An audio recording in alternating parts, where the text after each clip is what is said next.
El Evangelio de Dios. Watchman Nee. Nota informativa: este material convertido a audiolibro ha sido posible gracias a los hermanos que integran el Ministerio Deseando de Dios. Visita nuestro canal, y suscríbete, activa las notificaciones, así estarás enterado de los nuevos videos que iremos subiendo. Capítulo 4: La función de la ley. Sabemos que la posición del hombre ante Dios es la de un pecador.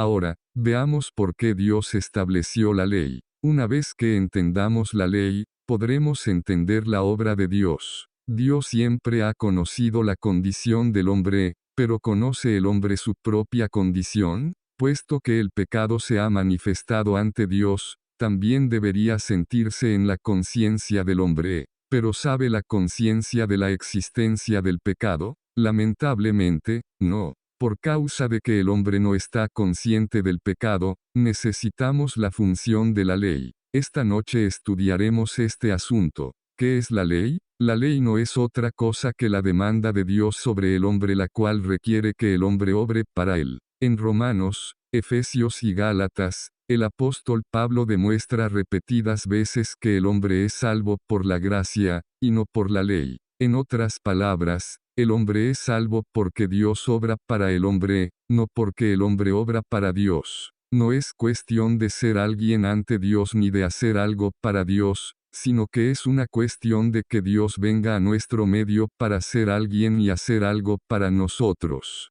Por eso el apóstol, bajo la revelación del Espíritu Santo, da énfasis constantemente a este hecho, tanto para el judío como para el gentil. La salvación solo es por la gracia y no por la ley. Queremos dedicar un tiempo para ver que es imposible que el hombre sea salvo por la ley. Yo no uso el término ley para hacer referencia a la ley mencionada en el Antiguo Testamento. La ley a la cual me refiero es a un principio, o sea, al principio de que el hombre obre para Dios. Veremos si nuestra salvación se debe a que obramos para Dios. La palabra ley la uso con base bíblica. El apóstol Pablo usó las palabras en una manera muy exacta y significativa. En la Biblia la palabra Cristo se menciona muchas veces. En el idioma original, a veces el artículo definido no antecede la palabra Cristo, pero otras veces, hay un artículo definido, y por lo tanto deberíamos entenderlo como el Cristo. Lamentablemente, no hay muchas versiones que traduzcan esto adecuadamente. Otra palabra que es usada muchas veces es fe. A veces la precede un artículo definido, en tal caso es la fe. De la misma manera, hay lugares en la Biblia donde la palabra ley tiene un artículo definido, el cual leeríamos la ley. Los significados de estas palabras con artículo difieren mucho de las palabras que no tienen. Por ejemplo, cuando se menciona Cristo, la Biblia se refiere al Señor Jesucristo, pero cuando dice el Cristo, usted y yo estamos incluidos. Cuando la Biblia se refiere al Cristo individual, no hay artículo definido, pero cuando se refiere al Cristo que nos incluye, encontramos el Cristo. Cuando la Biblia habla de creer como individuo, utiliza fe, sin el artículo, pero cuando habla de lo que creemos, o sea, de nuestra fe, utiliza la fe. Los traductores bíblicos saben que cuando la Biblia habla acerca de la fe,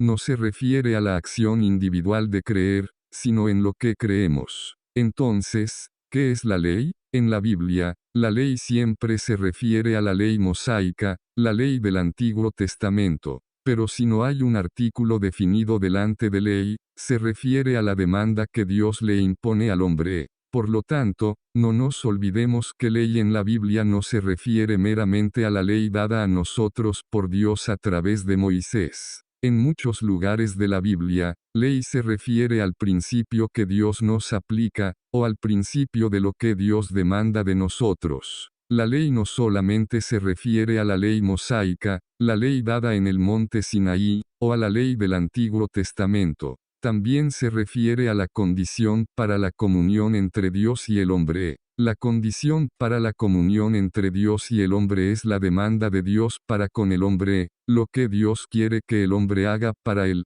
que cumpla para él. ¿Es el hombre salvo por las obras de la ley? ¿Salva Dios al hombre que obra para él? Todo el mundo dice que debemos hacer el bien antes de que Dios nos salve. Si ponemos esto en términos bíblicos, significa que debemos tener las obras de la ley a fin de ser salvos. Aquellos que dicen esto han cometido dos grandes errores. El primero es que no saben lo que el hombre es. El segundo es que no saben cuál era la intención de Dios al dar la ley al hombre. Si sabemos lo que somos, seguramente no diremos que el hombre necesita tener obras de la ley a fin de ser salvo. Si conocemos el propósito de la ley que dio Dios, tampoco diremos que el hombre puede ser salvo por medio de las obras de la ley. Por causa de que el hombre ha cometido estos dos grandes errores, tiene el concepto equivocado y dice cosas erróneas. El primer gran error, no saber lo que el hombre es. ¿Por qué dirá el hombre que puede ser salvo por las obras de la ley cuando ni siquiera sabe lo que él es? Se debe a que el hombre no sabe lo maligno que es él, no sabe que es carnal.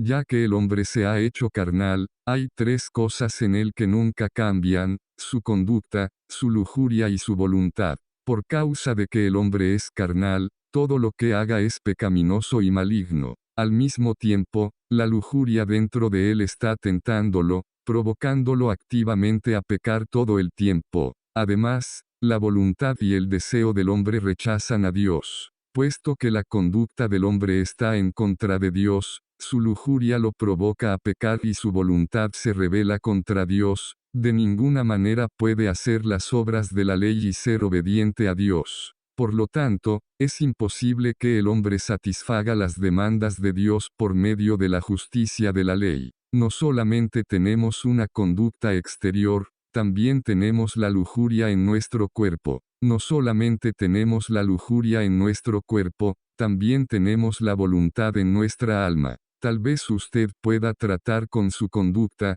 pero la lujuria que se mueve dentro de usted, aunque no logre pecar, la conducta exterior existe en usted y lo provoca todo el tiempo. Y aunque usted odie su lujuria y se esfuerce en tratarla, su voluntad no es compatible en lo más mínimo con Dios. Muy dentro de su corazón, el hombre es rebelde para con Dios y quiere crucificar al Señor Jesús. Por un lado, la cruz significa el amor de Dios, pero por otro, significa el pecado del hombre. La cruz significa el gran amor que Dios tiene para tratar al hombre, pero también representa el inmenso odio que el hombre tiene para con Dios. El Señor Jesús fue crucificado en la cruz no solamente por los judíos, sino también por los gentiles. La voluntad del hombre para con Dios nunca ha cambiado. La voluntad del hombre está totalmente enemistada con Dios. Romanos 8, 7-8 dice: por cuanto la mente puesta en la carne es enemistad contra Dios, porque no se sujeta a la ley de Dios, ni tampoco puede, y los que están en la carne no pueden agradar a Dios. La mente puesta en la carne es enemistad contra Dios. Aquellos que están en la carne no están sujetos a la ley de Dios, ni tampoco pueden. No entendemos al hombre lo suficiente.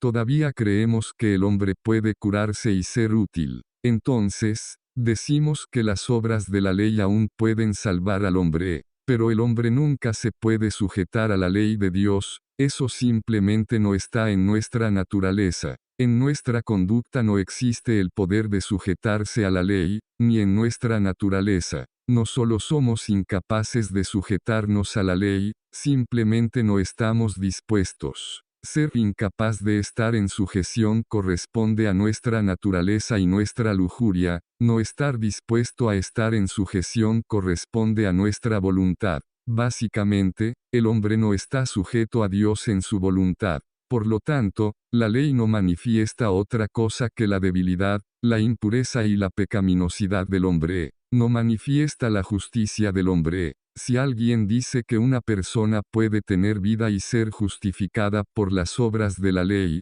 en realidad no conoce al hombre. Si el hombre no fuese carnal y pecaminoso, tal vez la ley lo vivificaría. Por esto es que Gálatas 3:12 dice: el que hace estas cosas vivirá por ellas. Lamentablemente, todos los seres humanos son pecadores. Son carnales y no tienen poder para sujetarse a Dios, ni tienen ganas de sujetarse a Dios. El hombre no tiene poder para hacer las obras de la ley, ni tampoco tiene el deseo de hacerlas. La ley es buena, pero la persona que hace las obras de la ley no lo es. Todos debemos admitir esto. El Evangelio de Dios. Watchman Nee. Nota informativa. Este material convertido a audiolibro ha sido posible gracias a los hermanos que integran el Ministerio Deseando de Dios. Visita nuestro canal, y suscríbete, activa las notificaciones, así estarás enterado de los nuevos videos que iremos subiendo.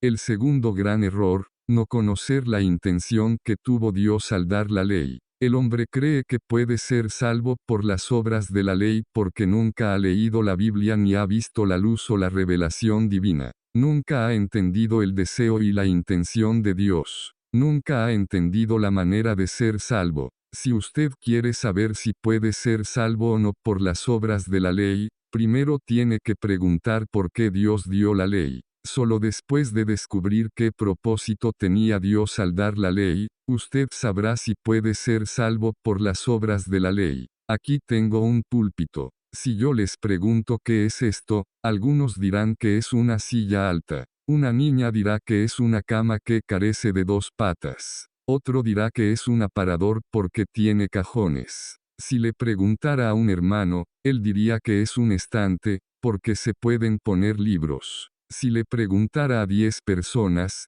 tal vez obtendría 10 respuestas diferentes. Por ejemplo, un vendedor de libros me diría que sería perfecto para mostrador. Cada persona tendría una respuesta conforme a su experiencia y concepto. Pero si usted realmente quiere saber lo que es, necesita preguntarle al que lo hizo en primer lugar. Si él le dice que es un aparador, entonces es un aparador. Si le dice que es un estante, entonces es un estante. Si le dice que es un púlpito, entonces es un púlpito. De la misma manera, si usted me pregunta a mí o a cualquier persona cuál es la función de la ley, le está preguntando a la persona equivocada. La ley fue dada por Dios, así que tenemos que preguntarle a Dios acerca de su función. Una vez que Dios nos explique su intención al dar la ley, sabremos si el hombre puede ser salvo por las obras de la ley o no. Por lo tanto, debemos dedicar cierto tiempo para escudriñar la Biblia acerca de este asunto. Debemos ver cómo se introdujo la ley, paso por paso. Tenemos que ver históricamente por el registro bíblico por qué Dios le dio al hombre la ley. La ley no fue el propósito original de Dios. Lo primero que debemos ver es que originalmente Dios no consideró a la ley como su propósito central. La ley fue agregada después, fue introducida para solucionar ciertas necesidades urgentes. Fue producida para encargarse de ciertas cosas que se añadieron. La ley no era parte del propósito original de Dios, la gracia era parte de la intención de Dios. Segunda Timoteo 1, 9-10 dice, quien nos salvó y llamó con llamamiento santo no, conforme a nuestras obras sino, según el propósito suyo y la gracia que nos fue dada en Cristo Jesús antes de los tiempos de los siglos, pero que ahora ha sido manifestada por la aparición de nuestro Salvador Cristo Jesús, el cual anuló la muerte y sacó a luz la vida y la incorrupción por medio del Evangelio. Aquí el apóstol Pablo nos dice que Dios tuvo un propósito, y lo tuvo antes de los tiempos de los siglos, antes de la creación del mundo. Este fue el propósito original de Dios. ¿Y qué clase de propósito era? Pablo dice que esta gracia nos fue dada en Cristo Jesús antes de los tiempos de los siglos.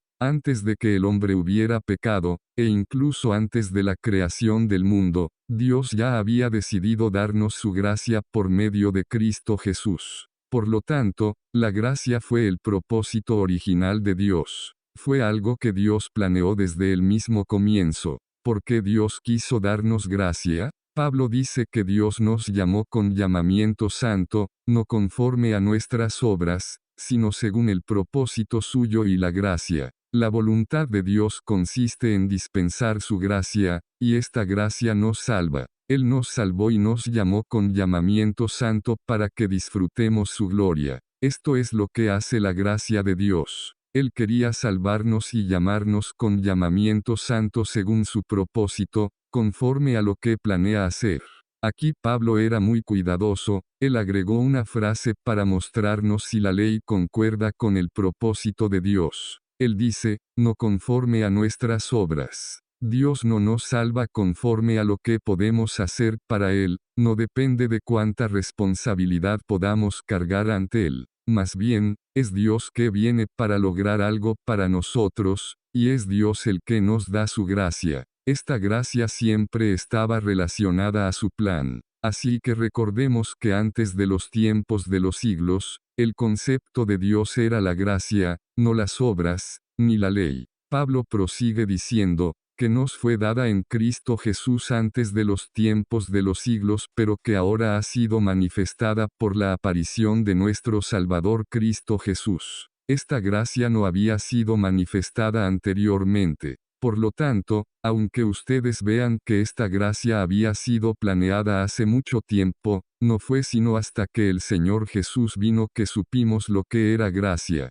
¿Qué es lo que esta gracia hace por nosotros? Sigamos leyendo, el cual quitó la muerte y sacó a la luz la vida y la inmortalidad por el Evangelio. Cuando el Señor Jesús fue manifestado, Él abolió tanto con las obras como con el resultado de las obras. El resultado de las obras malignas es la muerte. Aunque usted haya hecho las peores obras, lo máximo que la ley puede requerir es su muerte. Después de que usted muere, la ley no puede hacer nada más. Tal vez usted pregunte, comillas, ¿qué sucederá si mis obras no han quebrado la ley? Aún debo morir, sí, pero el Señor también ha anulado la muerte. El Señor ha anulado tanto las obras como la muerte. Este es nuestro Evangelio, que fue planeado antes de los tiempos de los siglos, aunque no se manifestó sino hasta la aparición del Señor Jesús. Así, el concepto fundamental de Dios era la gracia. Después de que el hombre fue creado, tanto Adán como Eva pecaron y se rebelaron. El pecado entró al mundo por medio de un solo hombre, pero Dios no le dio la ley al hombre en ese momento. Por un espacio de casi 1600 años después de que el hombre pecó, Dios no le dio la ley. Dios no le impuso demandas durante ese tiempo. Dios dejó que la historia siguiera su curso normal. Luego, un día, 430 años antes de que Moisés instituyera la ley, Dios habló a Abraham, el padre de la fe, y lo escogió para que por medio de él Cristo viniera al mundo. Dios escogió a Abraham y le dio la gran promesa de que todas las naciones serían bendecidas por medio de su simiente. GN 12, 3, 22 y 18. Vale notar que la simiente está en singular, no en plural, es una simiente, no muchas. Pablo explicó en el libro de Gálatas que esta simiente se refiere al Señor Jesús, Ga. 3 y 16. Cuando Dios le habló a Abraham, fue la primera vez que Dios reveló el propósito que había planeado antes de los tiempos de los siglos. Dios le dijo que el propósito, de antes de los tiempos de los siglos, era que por medio de su simiente, Jesucristo, las naciones serían bendecidas. Abraham era un adorador de ídolos, sin embargo Dios lo escogió y le dio una promesa. Él fue el primero que no tuvo obras, él era una persona de fe. Así, Dios reveló su propósito ante él. Aquí hay que prestar atención a un punto en especial. Lo que Dios dijo a Abraham es incondicional. Dios simplemente dijo, yo salvaré y bendeciré al mundo por medio de tu simiente. Él no impuso ninguna condición. Dios no dijo que los descendientes de Abraham tenían que hacer esto o aquello, ni que el reino que saldría de él tenía que ser así o asá antes de que tuviera la simiente y el mundo fuese bendecido. No, Dios simplemente dijo que él tendría una simiente que salvaría al mundo. No importaba si Abraham fuese bueno o malo, no importaba si sus descendientes fuesen buenos o malos, y tampoco importaba si su reino fuese bueno o malo. No había ninguna condición adjunta. Esta era la manera en que Dios quería hacerlo. Él haría que la simiente trajera bendición para la gente en el mundo. Después de esta palabra, Cristo el Hijo de Dios no vino inmediatamente al mundo. Abraham engendró a Isaac, pero Isaac no vino para salvar al mundo. Isaac no era el Hijo de Dios. 430 años después, Moisés y Aarón vinieron. y aunque eran personas muy buenas, ellos no eran el Cristo de Dios.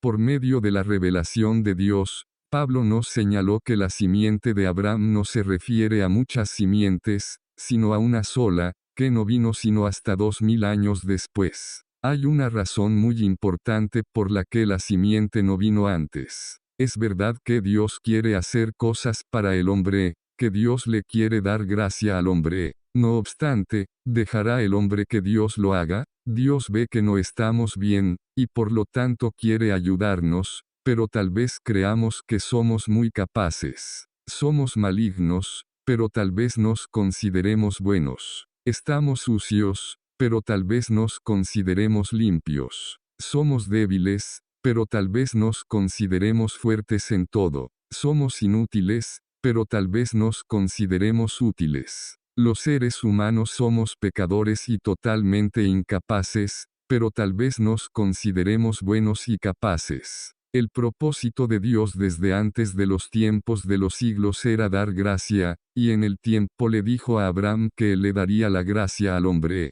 pero debido a que el hombre era ignorante, débil, inútil, pecador y merecedor de la muerte y la perdición, Dios no tuvo otra alternativa que dar la ley al hombre 430 años después de que le dio la promesa a Abraham. Después de que Dios le dio la ley al hombre, éste descubrió que era pecador. Dios puso la ley para dejar que el hombre descubriera por sí mismo si fuera bueno o no, y si era capaz o no. Dios puso la carga de la ley para que el hombre viera si podía cumplirla o no. Recordemos que la intención original de Dios no era dar la ley. Debo recalcar que la ley fue algo agregado para satisfacer una necesidad temporal. No era parte de la intención original de Dios. Veamos Gálatas 3 y 15-22. Debemos considerar estos versículos cuidadosamente porque son muy importantes. El versículo 15 dice, hermanos, hablo en términos humanos, un pacto, aunque sea de hombre, una vez ratificado, nadie lo invalida, ni le añade. Hagamos a un lado el pacto que el hombre tuvo con Dios por un momento y consideremos los pactos que los hombres hacen entre sí. Supongamos que alguien vende una casa, y un contrato fue acordado y firmado. ¿Puede el vendedor venir más tarde a pedir $200 más? Puede, después de firmar el contrato, pensar un poco más y romper el contrato. No, incluso con los contratos entre los hombres, una vez que son firmados, es imposible agregar o quitar condiciones. Si entre los hombres un contrato es así, ¿cuánto más el pacto entre Dios y el hombre? El Evangelio de Dios. Watchman Nee. Nota informativa: este material convertido a audiolibro ha sido posible gracias a los hermanos que integran el Ministerio Deseando de Dios. Visita nuestro canal, y suscríbete, activa las notificaciones, así estarás enterado de los nuevos videos que iremos subiendo. ¿Cómo hizo Dios su pacto con el hombre? El versículo siguiente dice, ahora bien, a Abraham fueron hechas las promesas, y a su simiente. Chica 16. Dios hizo un pacto con Abraham por medio de promesas porque se relaciona al futuro. Lo que se ha cumplido es la gracia, lo que aún no se ha cumplido es la promesa. Puesto que el Señor Jesús aún no había venido, no podemos decir que el pacto que Dios hizo con Abraham era gracia. En realidad, su naturaleza era gracia, pero aún no se había manifestado, así que todavía era una promesa. Esta promesa fue dada a Abraham y a su simiente. Pablo dice, no dice, y a las simientes, como si hablase de muchos, sino como de uno, y a tu simiente, la cual es Cristo. Chica 16. La simiente es singular, no plural, es una, Cristo. Dios le prometió a Abraham que él produciría a Cristo y que por medio de Cristo las naciones serían bendecidas. El versículo 14 dice, para que en Cristo Jesús la bendición de Abraham alcanzase a los gentiles, a fin de que por medio de la fe recibiésemos la promesa del Espíritu. Este es el pacto que Dios hizo con Abraham. Dado que Dios quiere bendecir las naciones por medio de Cristo Jesús, ¿por qué le dio la ley al hombre 430 años después? Ya que el pacto que Dios hizo con Abraham no podía ser anulada ni suplementada, ¿por qué no vendría el Señor Jesús para darnos gracia? ¿Por qué tuvo que intervenir el problema de la ley? Usted tiene que ver el argumento que Pablo daba. Pablo explicaba por qué, después de 430 años, vino la ley. El versículo 17 dice, esto, pues, digo, el pacto previamente ratificado por Dios, la ley que vino 430 años después, no lo abroga, para invalidar la promesa. Aunque Dios le dio la ley al hombre, el pacto que él había hecho 430 años antes no podía ser abrogado. Dios no podía cancelar el pacto que ya había hecho al pensarlo mejor 430 después. La ley es algo totalmente contraria a la promesa y a la gracia. ¿Qué es la promesa? Es algo dado a alguien gratuitamente. Aunque no lo tenga todavía, lo tendrá más tarde sin lugar a dudas. Pero, ¿qué es la ley? La ley implica que uno debe hacer esto o aquello a fin de obtener algo. Usted puede ver que estas dos cosas son completamente opuestas. La promesa implica que Dios hará algo para el hombre, la ley implica que el hombre hará algo para Dios. El versículo 18 dice, porque si la herencia es por la ley, ya no es por la promesa. Si lo que se da es por el principio de la ley, entonces no puede ser conforme al principio de la promesa. Estas dos cosas son completamente opuestas. El versículo 19 dice, entonces, ¿para qué sirve la ley? Ahora surge un problema. Este es el problema más difícil de resolver. La ley y la promesa son básicamente contradictorias en naturaleza. Si usted tiene la ley, no puede tener la promesa, si tiene la promesa, no puede tener la ley. Estas dos cosas no pueden estar juntas. Pero ahora tenemos la ley y la promesa. Dios dio la promesa, y luego 430 años después dio la ley. ¿Qué puede hacer usted? Si el pacto hecho por Dios no puede cambiar, siendo imposible reducirlo ni aumentarlo, entonces, ¿por qué fue dada la ley? Puesto que un pacto no puede cambiar, una promesa siempre será una promesa, y la gracia siempre será gracia. Entonces, ¿para qué se necesita la ley? En el versículo 19 Pablo nos da la respuesta, fue añadida a causa de las transgresiones. ¿Qué significa añadir? Hace poco fui a un lugar para trabajar. Mientras estuve allí, fui con unos pocos hermanos a un restaurante para cenar. Debido a que no teníamos una casa allí, fuimos a un restaurante y ordenamos una comida de 5 platillos. Estos platillos se terminaron enseguida, así que le pedimos al camarero que añadiera un platillo más. Añadir otro platillo no era nuestra intención original, se agregó para suplir la necesidad inmediata. De la misma manera, Pablo dijo que la ley fue añadida. En realidad, Dios no tiene que darnos la ley, ni tampoco tenía que dársela a los judíos. Dios dio la ley a los judíos porque Él quería mostrarle al mundo por medio de ellos que fue dada por causa de las transgresiones. ¿Por qué la ley fue añadida a causa de las transgresiones? Veamos la última parte de Romanos 4 y 15, pero donde no hay ley, tampoco hay transgresión. Veamos también Romanos 5 y 20, la ley se introdujo para que el delito abundase. El propósito de la ley es causar que el pecado abunde. ¿Qué significa esto? El pecado entró al mundo por el hombre, y por lo tanto, el pecado está en el mundo. La muerte vino por el pecado y así comenzó a reinar. Desde el tiempo de Adán hasta el tiempo de Moisés, el pecado estaba en el mundo. Pero ¿cómo podemos comprobar esto? Vemos la evidencia al ver la muerte que está en el mundo. Si no hubiera pecado desde Adán hasta Moisés, el hombre no hubiera muerto. El hecho de que desde Adán hasta Moisés todos murieron comprueba que el pecado ya estaba. Aunque había pecado durante ese tiempo, no había ley. Así, solo había pecado pero sin transgresión. ¿Qué es la transgresión? El pecado estaba presente y era real en el mundo, pero el hombre no sabía que el pecado estaba aquí sino hasta que vino la ley de Dios. Por medio de la ley, Dios nos muestra que hemos pecado. En realidad, el pecado ya estaba en nosotros. Ya estábamos corrompidos, pero no lo supimos sino hasta que la ley vino, Para entonces el pecado interior fue manifestado como transgresiones. La ley es como un termómetro.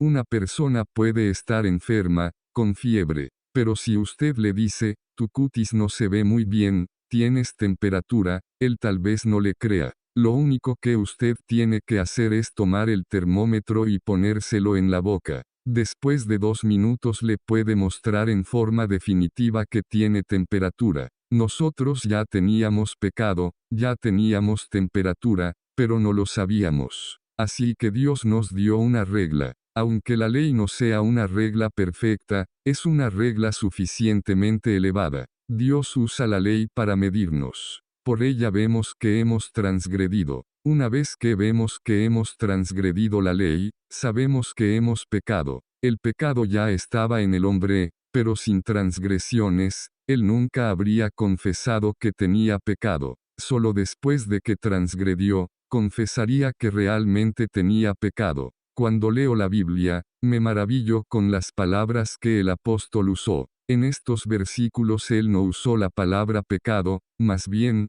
usó la palabra transgresión 3 veces. El pecado está siempre dentro del hombre, pero no se convierte en transgresión sino hasta que se lleva a cabo. Tiene que haber algo para transgredir antes de que haya posibilidad de transgresión. Permítanme ilustrarles. Supongamos que hay un niño que siempre ensucia su ropa. Siempre usa sus mangas para limpiarse la nariz, y su ropa se ensucia rápidamente. En su temperamento, hábito, mentalidad y conciencia, él nunca considera que ensuciar su ropa es un pecado. Su padre tampoco lo considera un pecado. De todos modos el hecho del pecado está aunque no haya desobediencia. La ropa del niño está muy sucia, pero no le importa. Su conciencia se siente bien porque su padre nunca le ha dicho que eso está mal. Él puede estar despreocupado. Aun cuando su ropa está muy sucia, él todavía puede comer con su padre, sentarse con su padre y caminar con su padre.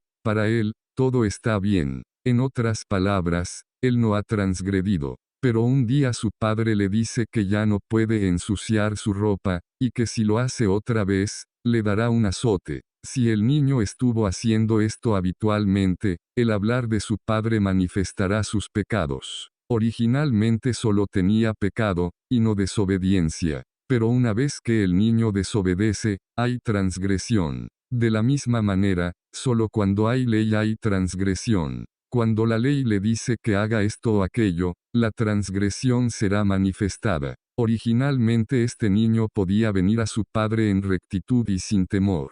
Pero ahora si él se comporta conforme a su hábito y hace esto otra vez, él no tendrá paz en su interior y su conciencia hablará. Todos los lectores de la Biblia y todos los que entienden la voluntad de Dios saben que Dios no nos dio la ley con la intención de que la guardáramos. La ley no se hizo para que la guardáramos, sino para que la quebráramos. Dios nos dio la ley para que la transgrediéramos. Esta puede ser la primera vez que muchos de ustedes escuchan semejante palabra, y tal vez les parezca extraña. Dios ya sabe que usted tiene pecado. Dios sabe esto, pero usted no lo sabe. Por lo tanto, Dios le ha dado la ley para que la transgreda, a fin de que usted se conozca. Dios sabe que usted no es bueno, pero usted se cree bueno. Por lo tanto, Dios ha dado la ley. Después de que usted la transgrede 1, 2, muchas veces, usted dirá que tiene pecado.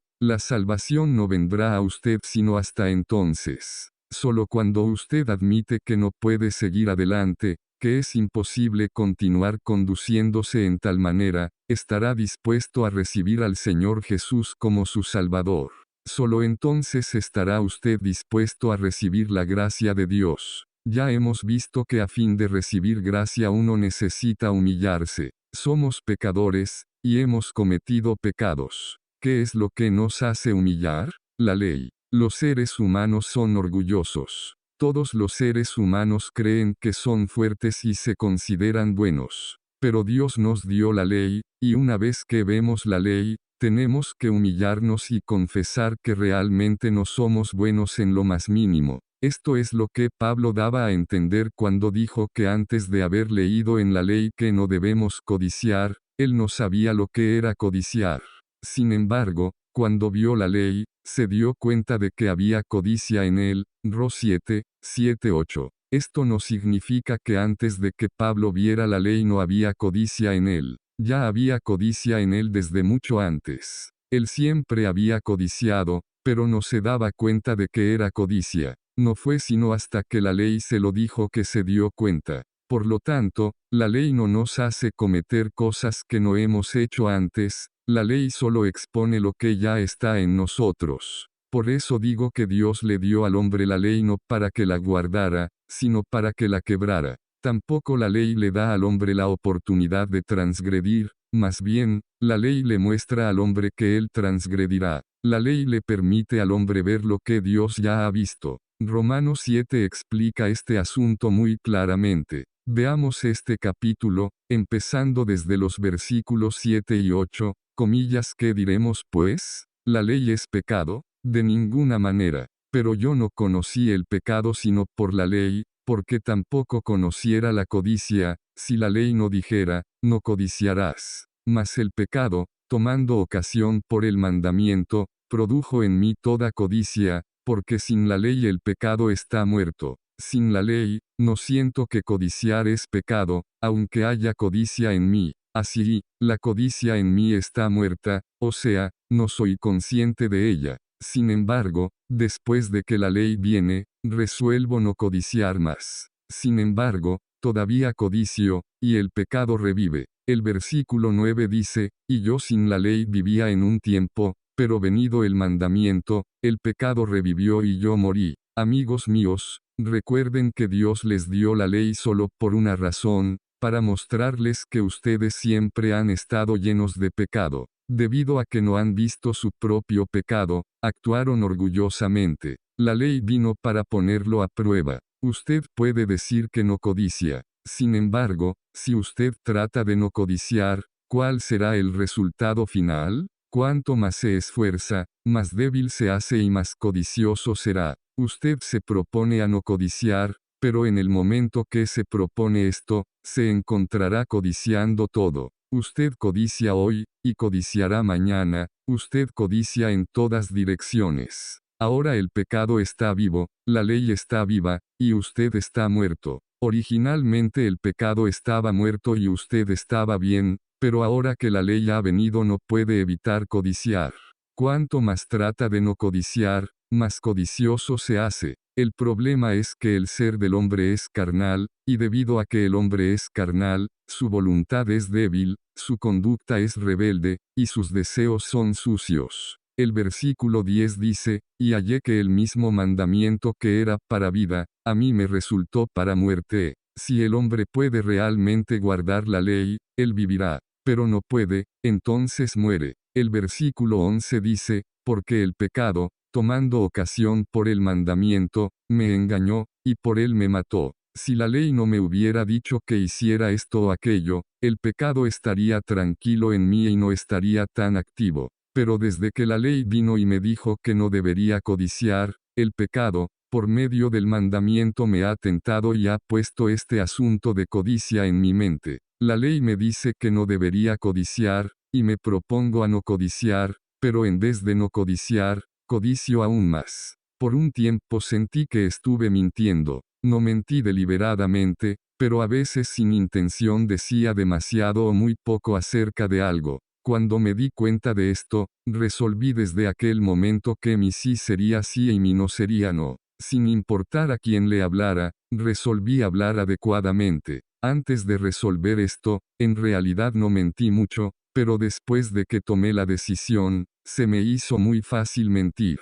En realidad empeoré. Al domingo siguiente envié una nota diciendo que no daría el mensaje ese día. Cuando se me pidió una explicación, dije, descubrí que mi hablar está lleno de mentiras. Esto es muy serio. Temo de que incluso mi mensaje tenga mentiras. Cuando no prestaba atención a la mentira parecía muerta. Desde luego, eso no significa que no mentí. Sin embargo, no fue sino hasta que empecé a poner atención en la mentira, cuando la ley me iluminó para tratar con mis mentiras, que sentí que todas mis palabras eran mentirosas. parecía que las mentiras me rodeaban. Por lo tanto, descubrí que originalmente las mentiras estaban muertas, pero ahora las mentiras habían revivido. A donde fuera, estaban las mentiras. El pecado me mató por medio de la ley y me inutilizó. El versículo 12 continúa, de manera que la ley es santa, y el mandamiento santo, justo y bueno. Nunca deberíamos considerar la ley como algo malo. La ley es siempre santa, justa y buena. Comillas luego lo que es bueno, vino a ser muerte para mí, de ninguna manera, sino que el pecado, B chica 13. Al principio, el pecado estaba muerto y yo no era consciente de ello, pero cuando la ley vino para probarme, morí. Comillas luego lo que es bueno, vino a ser muerte para mí, de ninguna manera, sino que el pecado lo fue para mostrarse pecado produciendo en mí la muerte por medio de lo que es bueno, a fin de que por el mandamiento el pecado llegase a ser sobremanera pecaminoso. B chica 13. Al principio, no sentimos que el pecado es tan pecaminoso, pero cuando la ley viene y tratamos de guardarla, vemos dónde están nuestros pecados y cuán pecaminosos y malignos son. Podemos ver la función de la ley aquí. La ley es como un termómetro. Un termómetro no le dará fiebre, pero si tiene fiebre, el termómetro seguramente la manifestará. La ley no hará que usted peque, pero si usted tiene pecados, la ley de Dios le mostrará inmediatamente que usted es un pecador.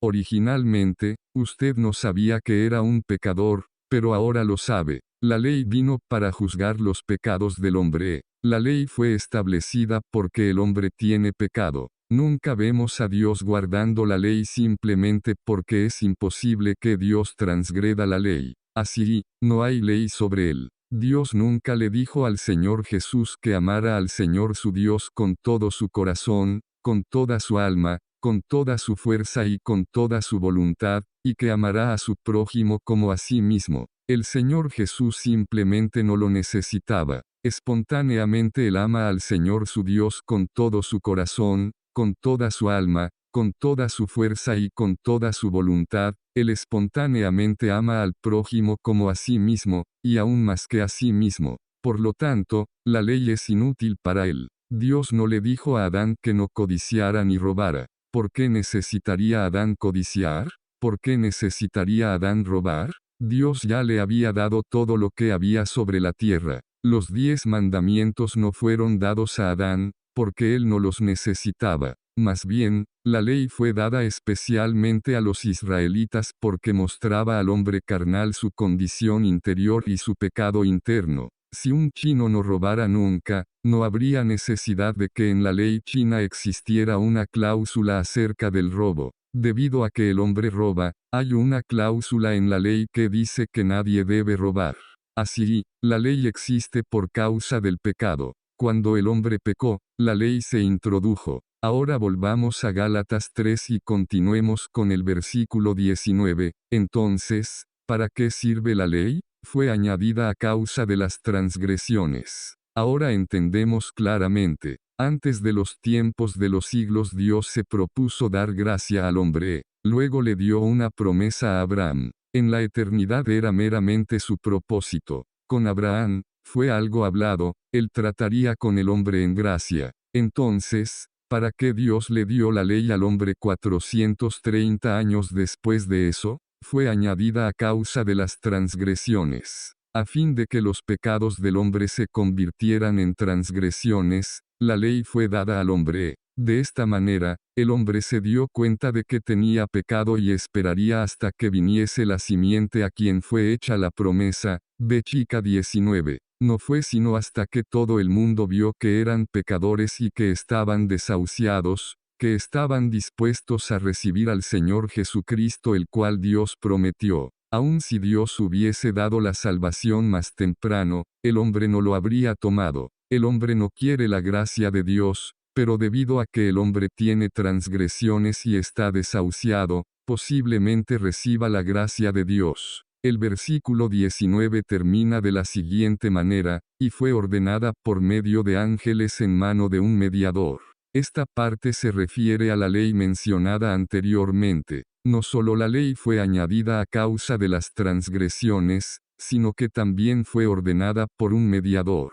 La ley tiene estas dos características: fue añadida a causa de las transgresiones y fue ordenada por medio de los ángeles en manos de un mediador. ¿Por qué la ley fue ordenada por medio de la mano de un mediador? El versículo 20 explica: y el mediador no lo es de uno solo. ¿Ha sido alguna vez un intermediario o un intercesor? Un intermediario actúa para dos partes. ¿Por qué la ley tiene un mediador? Porque en la ley existe el lado de Dios y el lado del hombre. El hombre tiene que hacer ciertas cosas para Dios antes de que éste haga ciertas cosas para el hombre. Cuando las partes A y B grande redactan un contrato, el contrato establece lo que A debe hacer y lo que B grande hará en respuesta, y viceversa. Entonces, un mediador servirá como testigo entre las dos partes. La ley establece cuál es la responsabilidad de Dios para con el hombre y cuál es la responsabilidad del hombre para con Dios. Si alguna de las partes falla, todo se pierde. Aleluya. Lo que sigue en el versículo 20 es maravilloso: pero Dios es uno. Pero Dios es uno. La ley implica a dos partes. Si alguna de las partes tiene problemas, se pierde todo. Al dar la ley, Dios dijo que debemos hacer esto y aquello. Si fallamos, todo el asunto se perderá. Pero al hacer la promesa, Dios es uno sin importar lo que seamos. En la promesa y en la gracia, no se menciona nuestra parte, solo la de Dios. Mientras no haya problemas del lado de Dios, no habrá ningún problema. La pregunta hoy es si Dios puede salvar a Abraham y si puede preservarlo. La pregunta no es cómo somos. En la promesa, no hay nada que nos implique, nada que dependa de lo que seamos. El principio de la ley se puede comparar con la compra de libros de nuestra editorial. Si tengo $1.60, puedo comprar el libro El hombre espiritual. Si yo les doy a los hermanos el dinero,